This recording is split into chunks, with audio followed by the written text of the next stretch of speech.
You know the classic Beagle, right? But let's look closer at the anatomical blueprints for males and females. At a glance, they look pretty similar, but their basic anatomy has some really key differences. So beyond the obvious, how different are they really? Okay, let's get into it. First things first, before we dive into the differences, let's see where they're basically anatomical twins. From their skeleton to that amazing nose, the core Beagle engine is pretty much identical in both. All right, now for the interesting part. Where do their anatomical paths split? It all starts with reproduction. This right here is the biggest difference, hands down. We're talking both inside and out.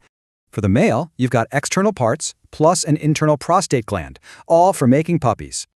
The female system, on the other hand, is mostly internal. And, of course, she has mammary glands. But it's not just that. This stuff actually affects their whole size and build. Check this out. Generally speaking, males are just built a bit sturdier, more muscular. Females tend to be more refined. You can even see it in their heads. Males usually have a broader, kind of blockier skull. And that sturdier build, it carries right on through to their chest and neck, which are usually thicker. Okay, so what does all this mean for actual height and weight? Let's look at the numbers. On average, the guys are a little taller and usually weigh a couple of pounds more than the girls. So, who cares, right? Well, these aren't just trivial details. They have real-world implications.